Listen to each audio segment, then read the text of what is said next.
El 25 de marzo del 2023, el fiscal general de la República Bolivariana de Venezuela, Tarek William Saab, brindó sus primeras declaraciones sobre el caso de corrupción en PDVSA, asegurando que es la trama número 31 destapada en la industria petrolera.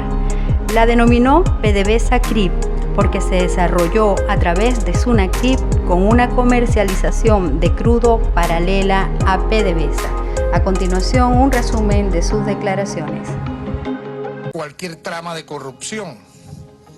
Estamos hablando de una de las más escabrosas conocidas en los últimos años, que vincula lamentablemente, muy lamentablemente, a funcionarios del Estado venezolano, a empresarios, entre comillas, que se favorecen de la corrupción, e inclusive jóvenes que, vinculadas de la peor manera a las llamadas muñecas de la mafia, al peor estilo de una red de prostitución, participaron.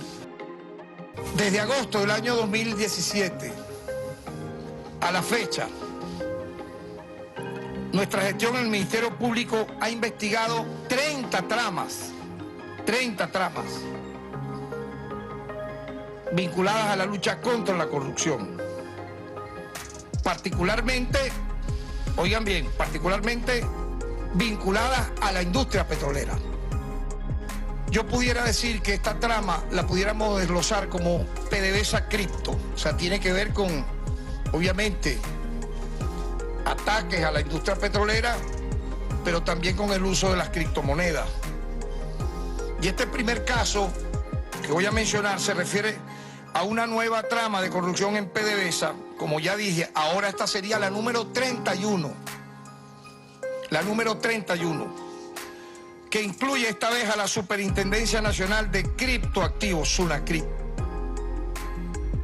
En este caso se logró detectar una red de funcionarios que, valiéndose de su cargo y sus niveles de autoridad, procedieron a ejecutar operaciones petroleras paralelas. Vean esto, ahí estamos ya entrando entonces en la modalidad. Paralelas a la de Petróleos de Venezuela. Es decir, agarraron el atajo de hacerlo de esa forma, creyendo que no iban a ser descubiertos.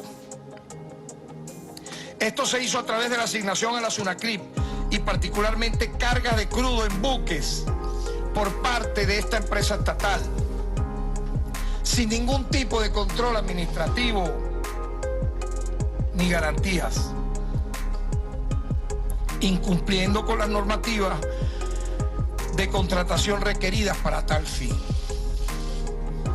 No tiene por qué, en este caso, Sunacrip meterse en algo que no le corresponde, y menos por este atajo. Creyeron tal vez que podían tener alguna inmunidad para la impunidad, pero no fue así. Jóvenes de ambos sexos, para incluirlos en la red de lavado de activos, a quienes premiaban con una vida desmedida, suntuosa, ilegal y criminal, al peor estilo de las teleseries estas de los narcos. Entonces yo diría, si me permiten, para mencionar quiénes serían en este momento los detenidos. Vamos a mencionarlo uno a uno. Pero antes yo quisiera, por favor, con atención, y esto es bien importante, todos los medios de comunicación nacional e internacional presentes, que veamos lo que ya el Estado venezolano de entrada ha incautado a estas alimañas, que ya está a buen resguardo en la recuperación los bienes de estos sujetos obtenidos obviamente de manera ilícita a través del delito. Y eso está en manos del Estado venezolano. Y es una recuperación importante de ese dinero mal habido que se robaron estos criminales. Veamos entonces con atención este video que vamos a pasar a continuación. Adelante.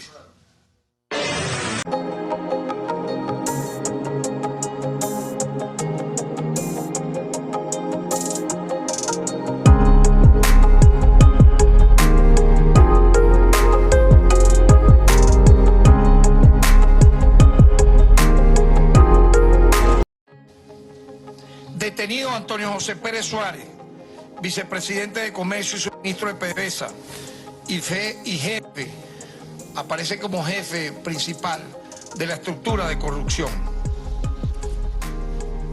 Jocelit de la Trinidad Ramírez Camacho, superintendente nacional de criptoactivos y operador criptofinanciero. Ugbel Rafael Roa Carucci, exdiputado de la Asamblea Nacional, usaba su condición de diputado para gestionar la asignación de contratos de carga de crudo a operadores que luego no pagaban. Este es uno de los más desfachatados de esta banda criminal. A uno lo eligen diputado para dar discursos, debates políticos en una Asamblea Nacional, presentar leyes, pero este utilizaba su cargo, su inmunidad parlamentaria, para, desviándose en el camino, traficando influencia, gestionar la asignación de contratos de carga de crudo a operadores que luego no pagaban. Ahí es donde está la inmundicia del delito. También aparecen José Agustín Ramos, Yamil Alejandro Martínez, Eduardo José Borgones, Heinrich Chapellín Biundo y Jesús Enrique Salazar, funcionarios de las vicepresidencias de Comercio y suministros de PDVSA. Eran adláteres sigüices de Pérez Suárez, con cargo de responsabilidad para las operaciones de contrataciones, comercio, carga y transporte de crudo en el exterior. También aparece detenido Rajib Alberto Mosqueda y Reni Gerardo Barrientos, ambos de la Intendencia de Minería Digital y procesos asociados. Además, quiero destacar que han sido detenidos 11 empresarios entre comillas. Es sabroso ser empresario así. Asociados en operaciones financieras delictivas. Se trata de Manuel Meneses, operador financiero y asesor del jefe de la estructura. Roger Martínez, coordinador general de las operaciones financieras y enlace entre los funcionarios públicos y empresarios asociados. Estamos no solo mencionándolo, sino describiendo el papel de cada uno en esta trama criminal. Rafael Perdomo y Roger Perdomo, también hermanos que fungían como empresarios asociados y operadores financieros nacionales para legitimar capitales. Daniel Prieto, oriundo de Anaco, empresario asociado y operador financiero a nivel nacional e internacional. Casi que un menor de edad, vean, este sujeto metió en todas estas tramas, huyó a República Dominicana y allá fue detenido por requerimiento del Estado venezolano y hoy está preso para ser presentado e imputado. Junto a ellos han sido detenidos también Christopher Barrio, Joana Torres, Alejandro Arroyo, Bernardo Arocio, Fernando Bermúdez y Leonardo Torres. Todos estos sujetos vinculados a esta red de corrupción. Como pudimos observar en las declaraciones del fiscal Tarek William Saab, él nos muestra una serie de fotografías y de videos de bienes incautados, entre ellos edificios, aviones, helicópteros y una flota grande, muy grande, de vehículos nuevos y dinero en efectivo, dólares. Pero él no menciona en ningún lado de cuánto es la cifra real producto de esta corrupción. ¿Cuál es la cifra real? Porque todo eso que estamos viendo da la impresión de que son mucho más de 3.000 millones de dólares, que es lo que nos habían dicho. Pero él no menciona en sí la cifra. Tampoco nos mencionó dónde está el exministro de Petróleo. ¿Dónde está Tarek El Aissami? Lo último que sabemos de él es que a través de su Twitter, él informó que renunciaba a su cargo como ministro y que se ponía a la orden del presidente Maduro para hacer las siguientes investigaciones con relación al caso de corrupción. Luego Maduro, en una rueda de prensa o en un discurso que dio por Venezolana de Televisión, indicó lo mismo, que Tarek El Aissami había renunciado a través de su cuenta Twitter, que él le aceptó la renuncia y que éste se había puesto a la orden para seguir el proceso de investigación. Pero no sabemos de él. No es o no era él el ministro de ese momento cuando ocurrieron los hechos. No es o no era él el principal, la figura mayor de PDVSA, a quien tenían que brindarle cuentas de todo lo que estaba pasando. Y muchas más interrogantes. Por ejemplo, ¿cómo nos menciona que desde el 2017 se está averiguando casos de corrupción en PDVSA y que hay más de 16.000 demandas y no sé cuántas miles de ya detenidos? ¿Dónde están esos 30 casos del que él habla? Hubo corrupción también en PDVSA. ¿De cuánto dinero estamos hablando entonces? Estamos hablando entonces de un desfalco increíble desde el año 2017 hasta la fecha. Qué vergüenza cómo el país está sometido al hambre, donde maestros, profesores y todo empleado público no cobra más de $5 mensuales. Y que siempre nos hayan dicho que era producto del bloqueo y de las sanciones.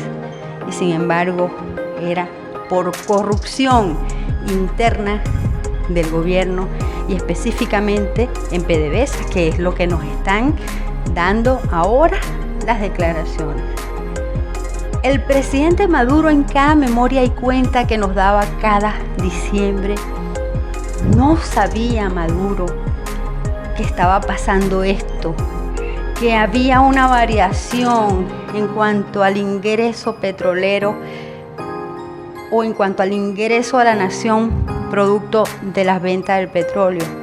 Nunca vio ese cambio, nunca vio la cantidad de buques, porque para vender cantidades tan enormes de dólares tienen que ser enormes barriles, porque el precio por barril del petróleo es muy bajo. ¿Cuántos buques tuvieron que salir de Venezuela para esos países a donde se llevó el petróleo, para esos sitios donde se llevó el petróleo? Mucho tardó en hablar, mucho tardó en lo que dijo, pero nos quedaron muchísimos vacíos que muchos venezolanos hoy nos estamos preguntando. Seguiremos esta información porque parece que va a continuar. Le veo que hay muchísima materia todavía de qué hablar de este caso. Y bueno, no se lo pierdan por acá, por La Criollita.